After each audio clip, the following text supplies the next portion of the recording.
hit record. All right, welcome and good morning and welcome to Grand Rounds at Sutter Santa Rosa Regional Hospital and Santa Rosa Family Medicine Residency. I am so happy to be with you on this morning where we are going to be talking about happiness. And I am so happy to welcome our speaker this morning, Dr. Onna Lo. Dr. Onna Lo graduated from the Santa Rosa Family Medicine Residency 1 year ahead of me. I believe it was 2009 that she graduated. And then she was our second ever integrative medicine fellow. So she stayed on during the time I was doing my third year. She was doing her integrative medicine fellowship.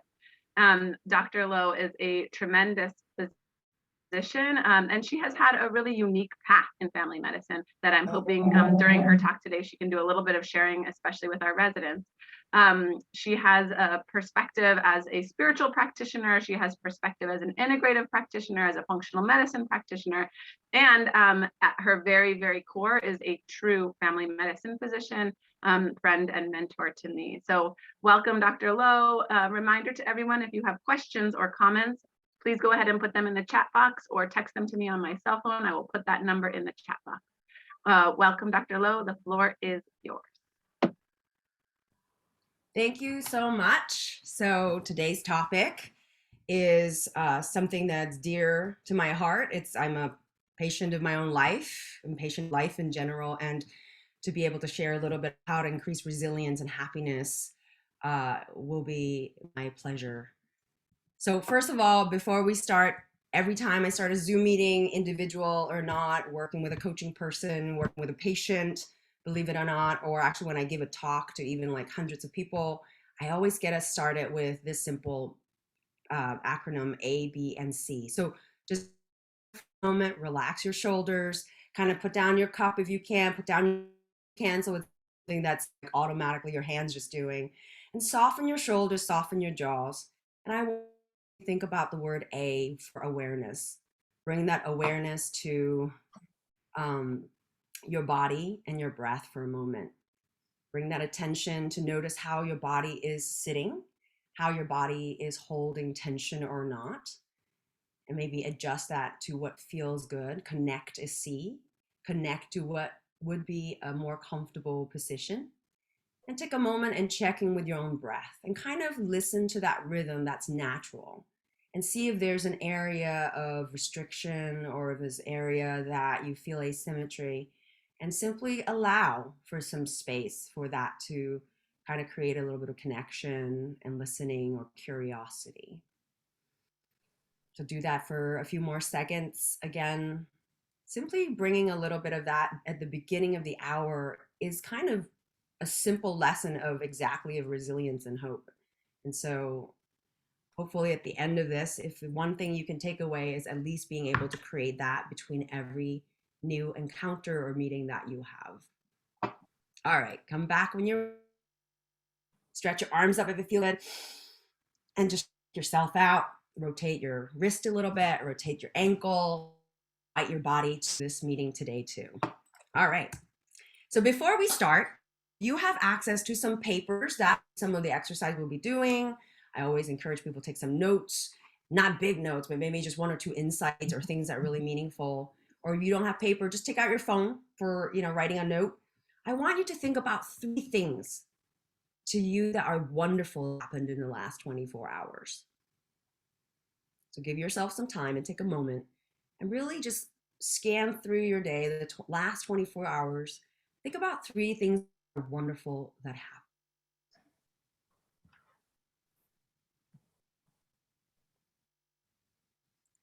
So someone might think about it something that needs to be out of the ballpark. I won the lottery, or I got the shift I want. I get a vacation coming up that I just booked tickets for.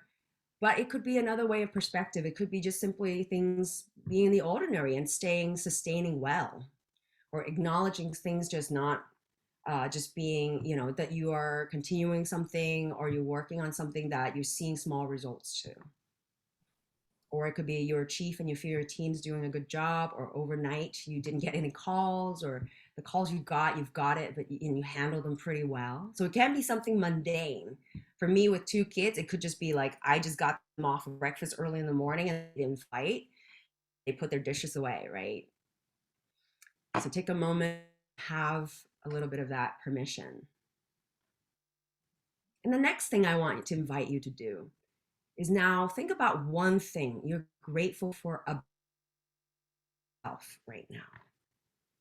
What's one quality or what's one action or what's something you are genuinely grateful? And the key, you see double asterisk there, is it has to be felt. So for this to actually tap into all the science that we're about to work on and talk about, it has to give you that feeling you're like, oh, really? I did that, or that's who I am. And you just have that like moment of heartfeltness. Got it, people? You getting some of that? And always be very interactive. So feel free to, if I don't know what access people have, their computers or their phones, feel free to put in the chat box. Sometimes it's nice to kind of just realize what people are appreciating and feeling grateful for. So first of all, maybe show of hands or maybe after the chat, how many of you feel you're tired, even emotionally or cognitively or physically tired? I know it's a little bit of a, rhetorical question to a bunch of residents, but how many of you feel like there's not enough hours in the day? How many of you feel like there's not enough resources for yourself, your family, or your patients? How many of you feel like your plate is full? It's a never-ending to-do list, and you finish it and you're like, oh, that's done. What's next? And then you have a fresh new one, right?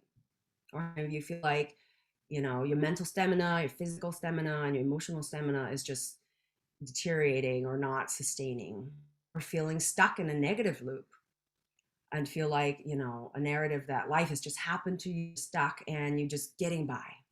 I know it's a little bit unfair because you are residents, and so just by having that full plate of time crunch, that's kind of almost seemed like the formula. But I hope that by the end of today's talk, you will have at least feel that a little bit more empowered, a little bit more trick to feel like there are little things that stacks up to make a difference. But you're not alone. 6 out of 7 Americans are not refreshed every day. Right now in the last year, 36% people are cognitively tired, emotionally exhausted, 44% people are physically fatigued. And then in 2020, depression has actually increased from 8% to 27%, and it went up to 32%, 1 in 3 adults in the next year. So the topic of resilience and hope is really important to me as a person, as a doctor, and a part of community.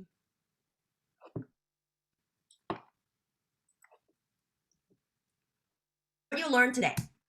First of all, positive mindsets set us up for better learning, performance, and problem solving. I know it's a little bit of, it sounds obvious. I'm going to also show you how to get into that positive mindset and what are some proof and evidence behind that.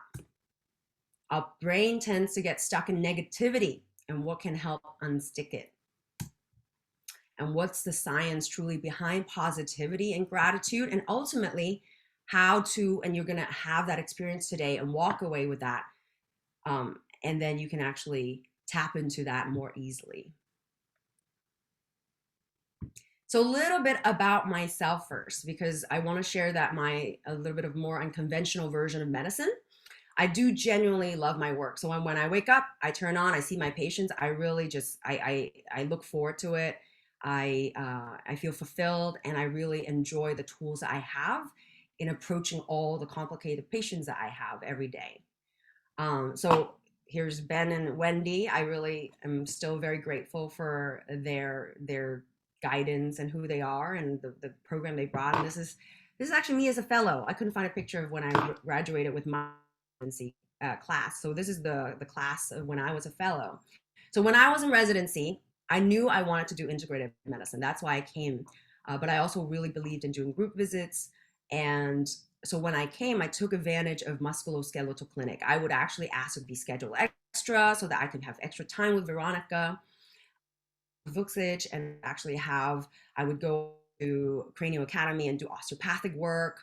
At the time, we were able to get acupuncture training during my second year as an elective.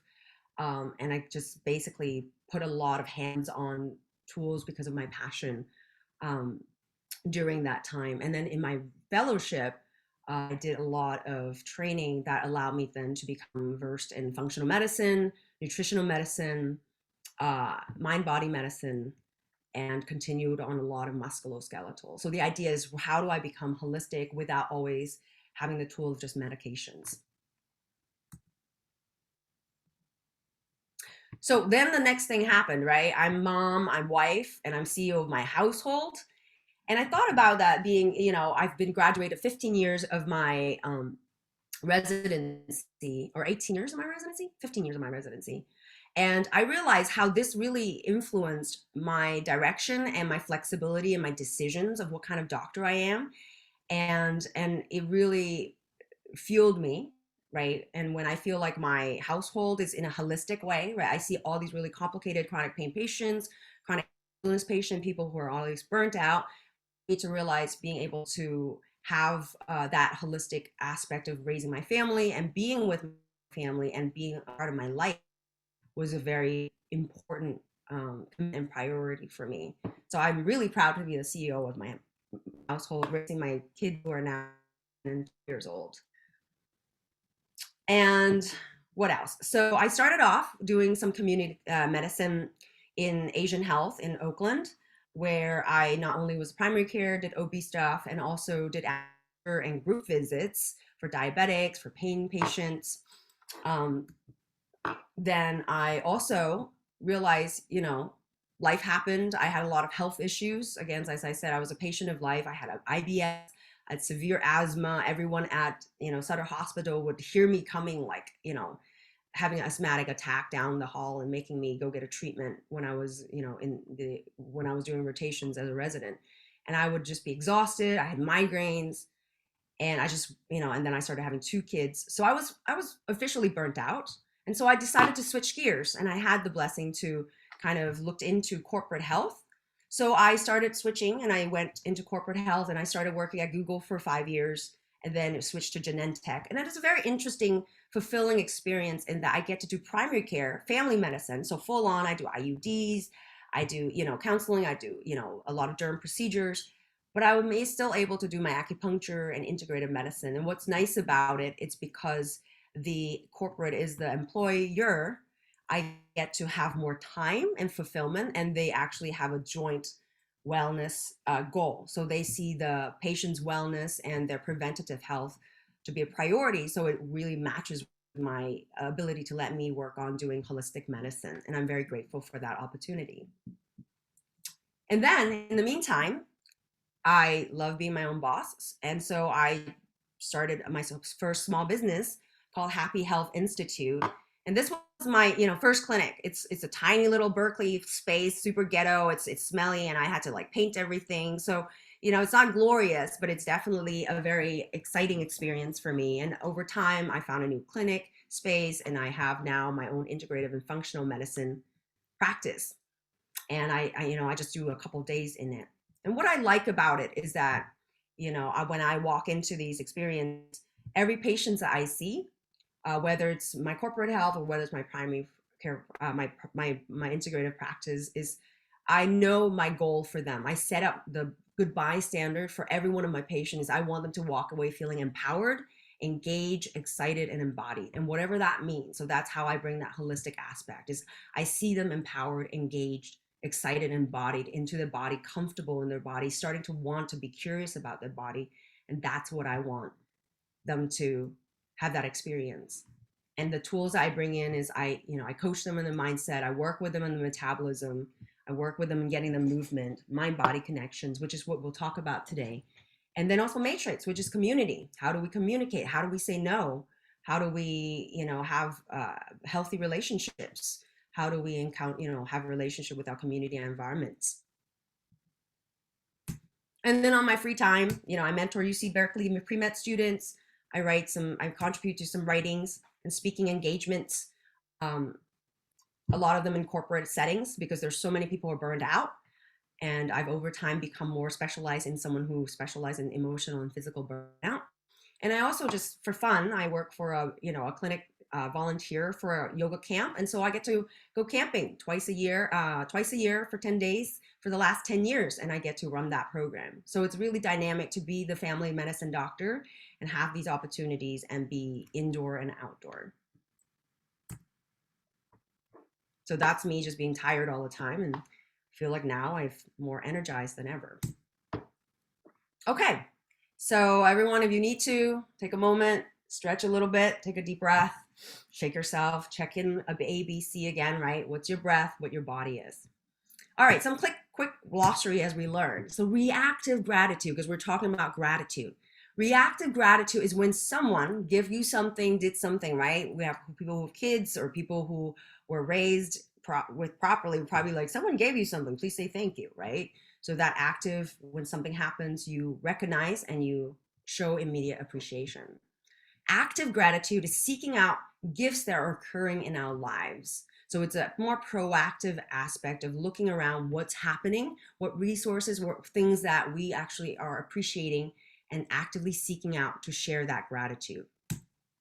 Happiness is the enjoyment of present good. And of course, there's a lot more different meanings out there, but I just wanted to kind of at least focus a little bit on what we're talking about based on some of the research I found. Hope is the desire for a valued future. And resilience is the ability to prepare for, recover from, and adapt in the face of adversity, stress, or challenge. The ability to prepare for, recover from, adapt in the face of adversity, stress, and challenge. Would be pretty nice, right? And it could be body, physical resilience, right? I fell, my knee, strained myself, I can actually recover. My body recovers. I go for a long run, my body recovers. It could be emotional resilience, right? Something traumatic happened or something overwhelming happened, or you have a bad encounter, you're able to shift out of it over time or have tools to shift out of it. So the first lesson, positive mindsets set us up for better learning, performance, and problem solving, and basically how to get into a positive mindset. So there's actually a term for this. This is by a Harvard researcher on happiness. His name is Sean Aker, and he specializes in researching happiness, and he wrote a book called The Happiness Advantage. But in summary, what the book is and basically what his research is, basically, if you can raise someone's level of positivity in the present, your brain actually experience what we call the happiness advantage, which ultimately produces better jobs, more resilience, more productivity, less turnover at work, less burnout. Doctors make better decisions, and team makes better sales. So it's basically a psychology that draws a connection between personal happiness and professional success. And contrary to what people think, actually, people think that turns out only 25% of job success are predicted by IQ. 75% of the job success are predicted by your optimism level, your social support, and your ability to see stress as a challenge instead of a threat. So I think one of the most important pieces of the book, if I like to just do a one line, what is that book if you're never going to read it, is actually the more happy you are, the more successful you are, which is very much contrary to a lot of people, especially if you've just been going through medical school, you've just been on this path of going to school nonstop for the last 28 years, is that people think the more successful you are, the more happy you are because you're achieving, and achievement makes you happy. But turns out getting the to-do list to happen does not make you happy. But if you're happy, your to-do list is done. Sounds fair? All right, so how do you build happiness advantage? So all this he looked at in his book and his studies and his dissertation was just 21 days in a row, 2 minutes a day, doing 3 gratitudes. All you did earlier, right? You kind of did something similar, and that probably took you about 2 minutes, right? So 3 gratitudes or positive journaling, looking at what's amazing that's happening, look about what's positive that's going on in your life. And basically, the more you can recognize positive better, the more lasting these positive changes happen. So it's not just about doing it every now and then, it's getting better and better at doing it. And my goal later is to give you the experience, how to build on it. Like I know it sounds crazy. It's like how do you do a better gratitude journaling? But I'm going to give you some tips that build on everything and have you do it later. Ultimately, gratitude predicts hope and happiness. So it turns out gratitude predicts hope and happiness more than forgiveness and patience. So I'm not saying that those are, I guess what I'm saying is in all of the positivity, gratitude's a little bit more superior. So if I'm trying to give you the one thing you're going to do that's going to make a difference and give you more resilience, I'm trying to prove that gratitude is a little bit more ahead of the curve. When we practice writing things down that we're grateful for, it actually increases our state of hope and happiness. And it's positively related to satisfaction in life and positive outlook. So for those of you raised hand earlier for when I mentioned you're feeling overwhelmed, feeling negative, I hope that this is enough for you to see as a simple little tool that's short and easy, 2 minutes a day. All right, so now the second lesson is our brain tends to get stuck in negativity and what can help unstick it. Just another way to understand how our body naturally is. So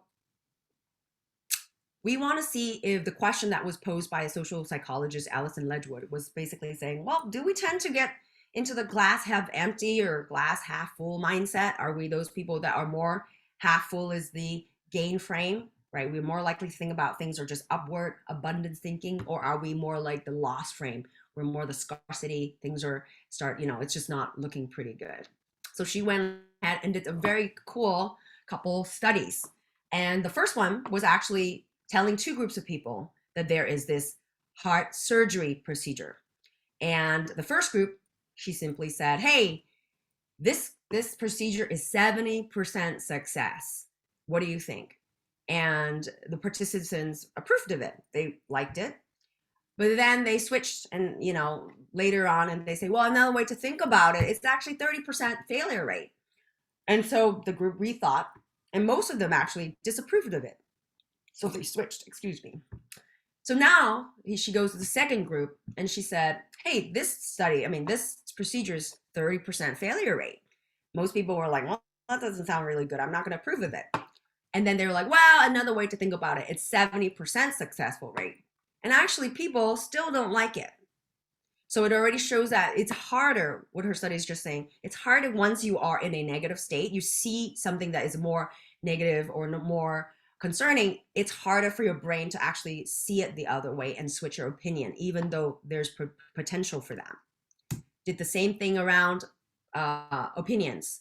A governor's running for re-election. Again, same group, first group, another group was saying, well, this governor in the past 4 years has saved 40% jobs. And so gained quite a bit of approval. But then when they switch it and say, well, it turns out it's about 60% job losses in a way of thinking about it, then most people actually switch to that disapproval. And same, if you start with disapproval with that 60%, it did not change when you flipped it to the more positive way of looking at 40%.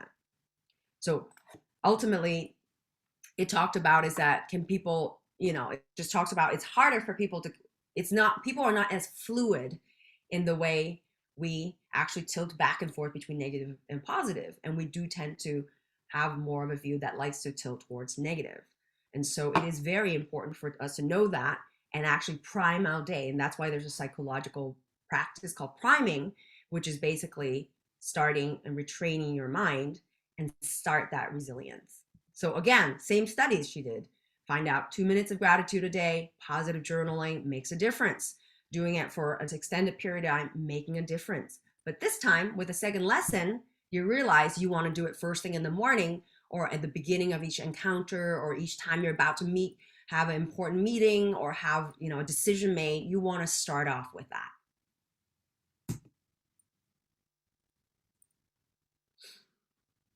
All right, so let's go ahead and do a little bit of exercise together. So for those of you, if you have access to paper, I actually think paper is a really nice way to kind of get into this because if you're requiring more than just your fingers, you're actually allowing your brain to see in proprioceptions. So entertain me by having some paper.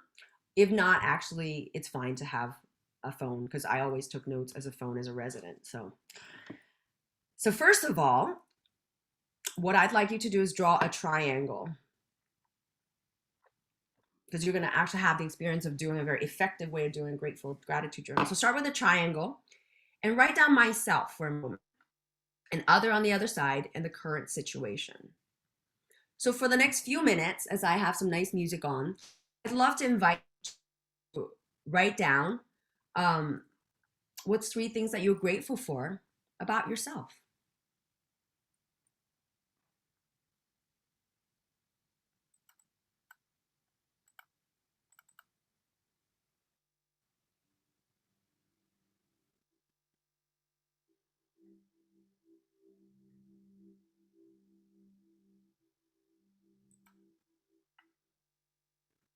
And then you would go off into the writing the other one. I'm going to set my timer actually. I think this is way too relaxing. Um, and then you would write down three things that you're grateful for in someone else in your life, anyone.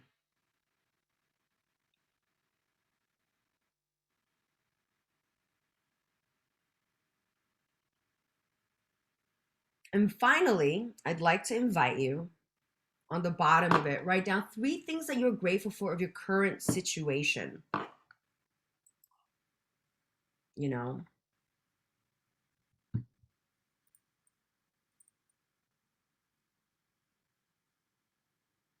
some of the tips is don't forget to be grateful for yourself and your abilities, right? Maybe rather than thinking something, again, don't go hit the ballpark for something that's like shiny and great all the time. It could simply just be what your body's serving you, that you're stable, or that there's certain qualities that you appreciate that are already there, right? Again, it's about that resource, taking note of what is already there and genuinely appreciating the current gifts that you have.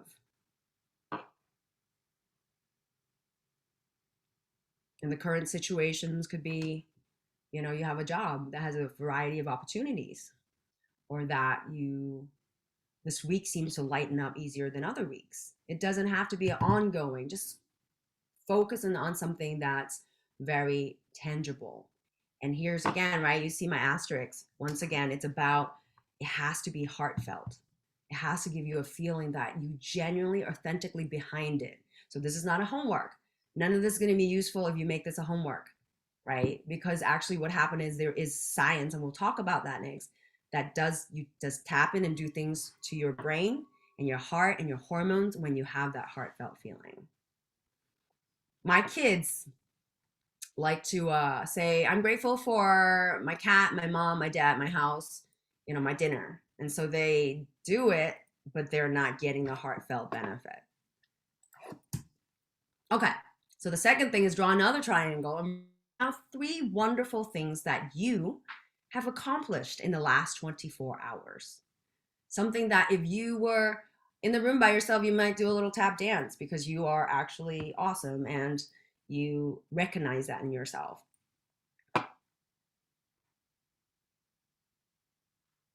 So, three wonderful things that you accomplished in the last 24 hours.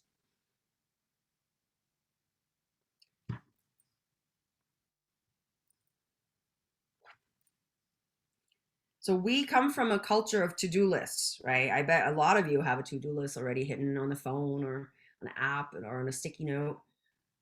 But it is very much about retraining the concept of, are we actually taking a moment and say, what have I accomplished celebration list that reminds us of, right, the dopamine that we're stimulating, that what we're accomplishing, what is satisfaction, and recognizing that we're following through with the target of where we want to go.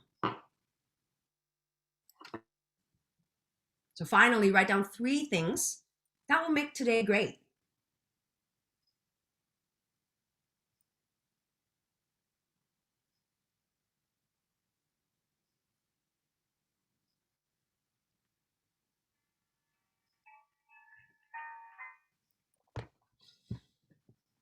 All right, so keep that, get into a habit of maybe trying it out. The triangle's nice because then you just realize there's just three things you have to put in. So what are some tips around the gratitude and positive journal? Basically, start a notebook. Writing's better. Journal in whatever format. Some people love doodling. Usually my grocery list is a doodle. So allow for that subconscious connection with your creative self. Use it same time every day, preferably in the morning. And challenge yourself to not repeat what you wrote for 30 days. That's how you actually really get into that practice and that muscle of scanning for that level of appreciation and proactive resource setup. And set an alarm, schedule it in. For if you look at all the habit books, everything about setting a habit and making it happen, we never miss a doctor's appointment. We probably don't miss the grand rounds or requirements because we have a relationship with our alarm clock or our schedule. So take a moment, utilize that for our own personal life, if that's something that you want to prioritize. And lastly, if you get to the certain level of events, share it with a buddy. Actually having someone celebrate with you, someone recognize and acknowledge, that actually makes that even more powerful for your own learning. Everyone's doing good? Great. All right, now the third lesson, and this is a actual experiential piece, more experiential than science. So what's the science behind positivity and gratitude? So now we know that the heart is uniquely connected to the brain and the body and plays a very important role in the emotional experience and perception. Studies have shown that the heart is not just a simple pump, right, with all these muscles, but a highly complex, self-organized information processing. Every beat, and that's why there's a heart rate variability, every beat, the heart continuously communicate with the brain and the body via nervous system, hormonal system, bioelectrical magnetic interactions, and other pathways. And so the fact that we as humans have certain feelings, and negative feelings is related to strain of the life process, and we experience it negative, is actually indicative of a disorganized incoherence of these electromagnetic, hormonal system, and nervous system. And when we're positive, emotionally positive, we're actually having more coherent, connected, balanced, and organized communication system that is being studied now for 20 years or even more. So it's very, very powerful realization. So when we practice gratitude or access positive emotions, when you're tapping into the asterisks of heartfelt, you're actually optimizing coherence, and you measure it by what's called heart rate variability, which is that beat to beat difference between the heart rate. So on the right side, turns out heart rate, when it's a nice coherent, it's not a single one line, like just the same beat at 80. It's over the course of time. You have a beautiful sine coordination that's very repetitive pattern. And on the left, when you're incoherent and it's correlated with frustration, irritation, anxiety, and worry, it actually has a lot more jagged and disorganized or in a coherent state.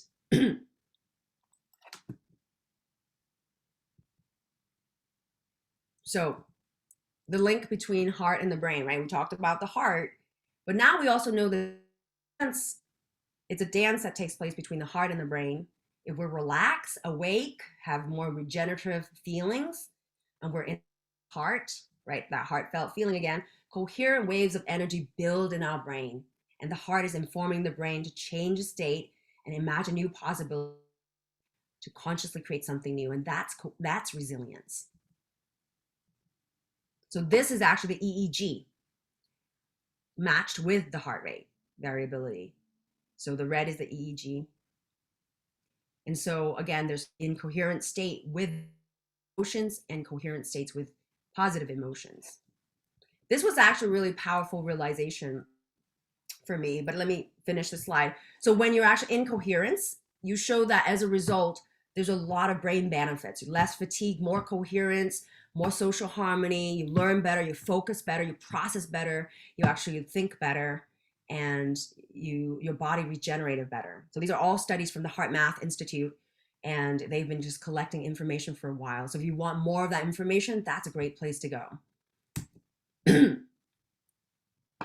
And so we're looking at people with more depleting emotions. There's actually a more conscious, measurable heart rate variability or EEG. And then there's for people with more renewing emotions, you're able to get in, and you're able to get in right in real time. And over time, you can build onto it. But actually, the more you are practicing getting into it, the more easy it is for you to get into it and stay into it.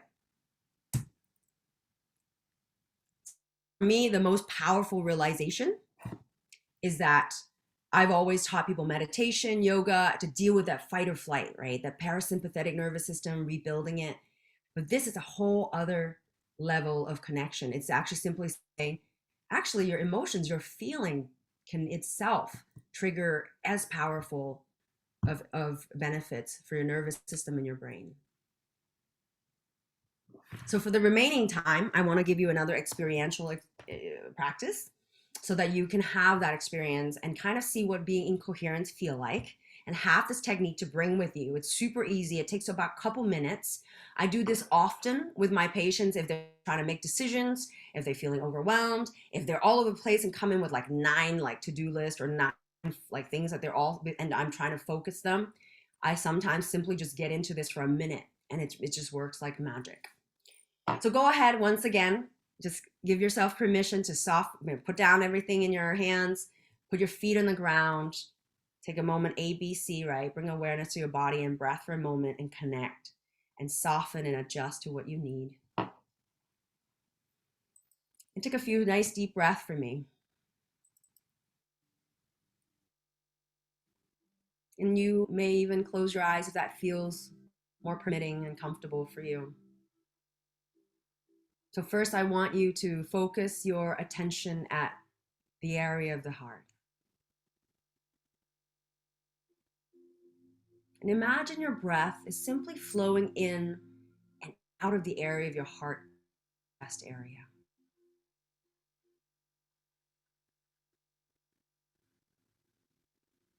And breathe a little deeper and longer each time. And it doesn't matter if you're breathing in or out through your nose and out through your mouth. Here's a simple suggestion. Inhale for 5 counts and exhale for 5 counts.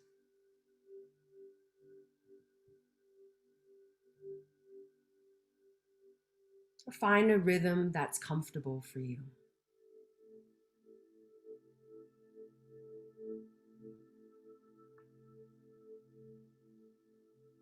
And if your mind gets distracted, simply invite it back to that in-breath for 5, out-breath for 5. It is natural for our body and our mind to be distracted. It has to do with our stress response. It's that fight or flight. It's like, who's this person, right? So simply just invite back, give permission, and stay in this for a moment longer.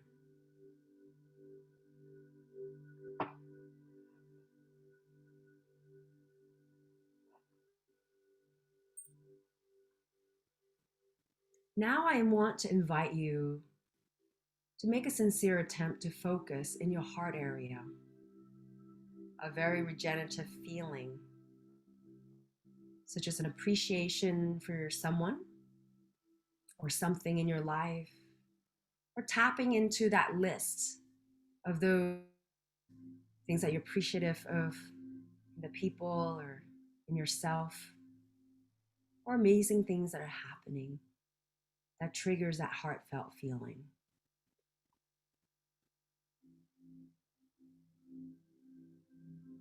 And focus on a feeling of calm or ease as you breathe.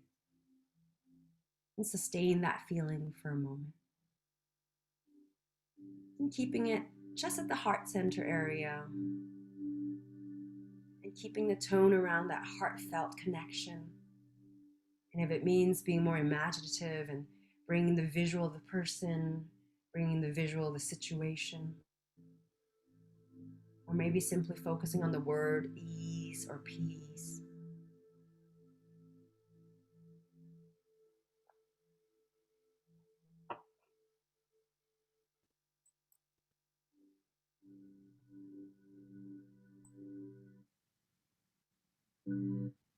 And that's all to it. A simple technique. So take a moment and check into yourself. Feel how you feel at this moment. Notice if there's any tension. Notice if there's any discomfort. Or notice if there's any more regenerative feeling. So the first one's called the heart focused breathing.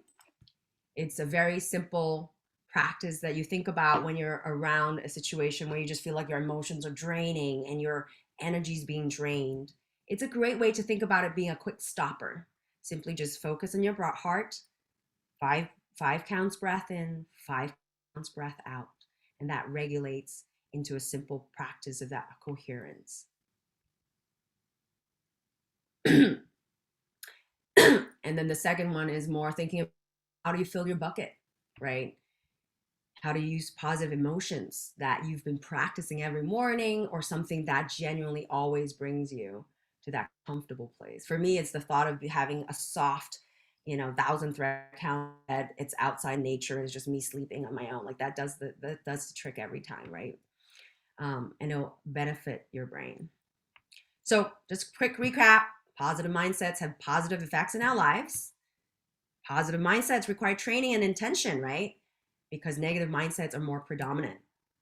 Practicing gratitude 2 minutes alone makes a difference, and do it especially in the morning. And when you do it, it does actually do measurable benefits to your heart and your brain, and it does make you more successful. So where do we go from here? One tool. I simply want you to think about today in your piece of paper, write down what's your biggest insight. What's your biggest take home for yourself? How will you choose from now on to start your day? Or how might it affect you in deciding how will you choose to start each meeting or patient encounter with this information? We learn when we actually make something proactive rather than just passive. And ultimately, what does it mean if you choose happiness before success in your tasks? And lastly, what's your goodbye standard you want to set at the start of each encounter, right? When you set that positive tone, that positive intention, you're actually proactively creating a coherence within the meeting, the coherence within your encounter. So what's that goodbye standard? So that's it. I know I said I was going to be done sooner and give questions, but I at least made it before I was not on time. So I will take some questions. You did great, Onna. Thank you so much. I want to give people a chance, if you have questions or comments, to throw them in the chat box, or you can raise your hand if you would prefer to do it that way. While I'm waiting for that to happen, I want to ask you, Onna, the difference between sort of faking happiness or gratitude, especially if you're in a position of power or leadership, right? Sort of coming in and saying like, I'm going to pretend I'm happy today and that's going to make me feel happy, versus that sort of heartfelt and genuine happiness. Yeah. So, right, we all, as doctors or residents, we all think about fake it till you make it. Does that really work? So, I actually think that it turns out when you do behaviors, it is okay to actually start off. If you actually understand where you want to go, it's okay to start off with smaller pieces. If it needs to get you into that schedule of doing it, right? Like you see movies where you're in the mirror, you're like, I'm awesome. In front of the interview, you might not feel that way, but it is about you putting on that commitment, putting on that time, and getting your brain to practice into that state. So I think the trick for this is to think about, is it really faking or is it really practicing, and giving yourself permission to shift that language. Thank you. I like that. I want to see, does anyone have any questions or comments? You want to put your hand up, or go ahead and throw them in the chat box. The other thing that I'm thinking about, Onna, is the priming yourself. So if you think positively or have gratitude, that you will have more gratitude. I'm wondering how that influences other people. Like, is it true that if I am feeling gratitude, I can give other people gratitude, or do we have to do it for ourselves?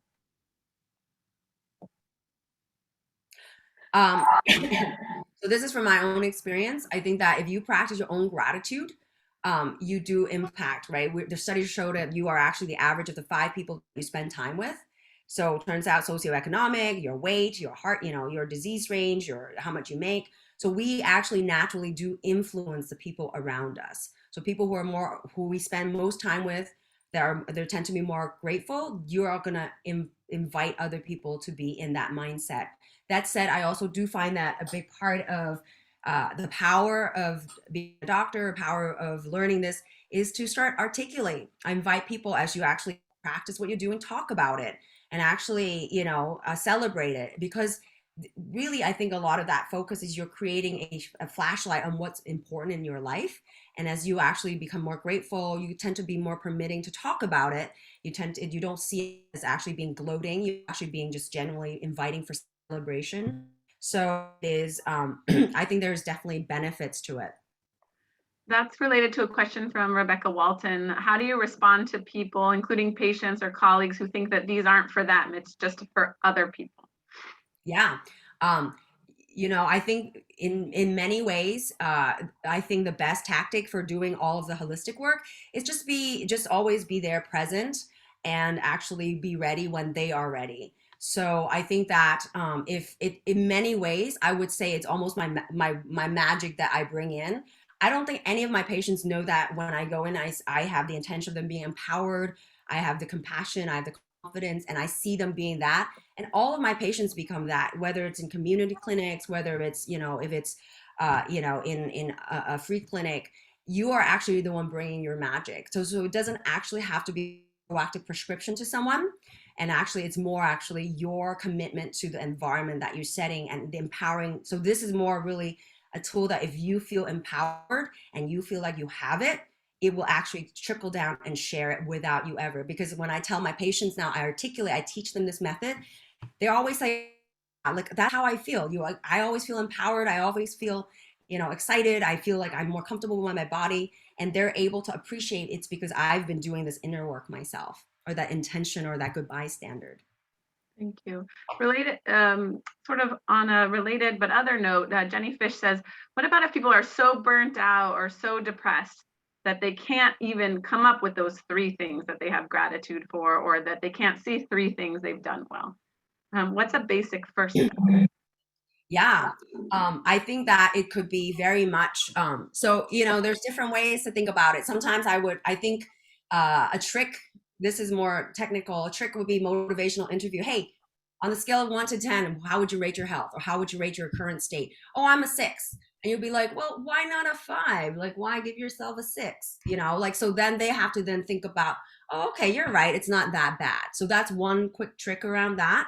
But sometimes it's also just giving space and not having to feel goal, meaning you'd be surprised when you simply invite that conversation and say, hey, or you actually demonstrate what you're grateful for her, right? I'm grateful that you showed up for your meeting today.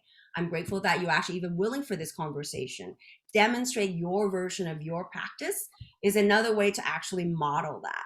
But sometimes it could just be actually opening that and realize it's a long-term relationship that you're establishing. So people come back 6 months later and be like, oh, remember when you said that? That's where I got it. So giving permission that the goal oriented versus the happy oriented is, I'm not really obligated to get them to their goal. I'm just obligated for them to remember happiness. And so that changes the timeline for me. Thanks, Anna. All right, two more things. One thing, Dr. Kohatsu, Wendy says there is a heart math equipment in the residency. If anyone, the integrative medicine folks have it, if anyone wants to experiment with that. And she said, thank you. And then the last question from Sherry Green is, what do you think about team gratitude or group gratitude, sort of the act of sharing something in a group? Is that as useful, as meaningful? Yeah, I actually look at studies around that, so I can't, say it from that. I think it's funny. I also have a team where they're super burned out in Genentech, and they hate the kudos, right? They hate it feels, so I think it's very important to actually talk about safety. That actually is there, I think it has to come from a heartfelt place. And so rather than making, again, the goal or gratitude being like, oh, we just tapped, did the target, everyone's saying gratitude, actually is, are we ready, are we safe enough, have we created an environment that's sensitive enough and appreciative enough to actually allow people to have that heartfelt moment before you say those gratitudes. So I think that's actually really important, especially if you have a culturally diverse team or you have very power dynamic different teams. It is really important for people to not, like my kids, they do not, like, that's a group sharing, it's not something that they're getting. I'm just kind of forcing them to remember that's a tool, but I know they're not getting something out of it because there's that power dynamic to it. Okay. All right, with that, I think we are going to end our session. I want to share one of my gratitudes, which is the opportunity at 7:15 in the morning to see my friend and to say good morning to her, who I hardly ever get to see. So I am grateful for you, Onna, for being with us today. I hope that everybody has taken away something from this talk, and I hope that you'll join us next week. It is my favorite week of the Grand Round cycle. That's the third year reflection talk Dr. MacArthur will be sharing with us. So join us next week at 7:30. Thank you, Onna, for your wisdom and brilliance. And thank you, everyone, for participating. And I want to take a moment, Go show ahead. appreciation to all my teachers that I've seen or who's been there to train me. I see a lot of them, so I just want to show appreciation. I remember you. You've made a positive impact in my positive life, so thank you. Thanks, Onna. Have a good one. Take care, everyone. Bye.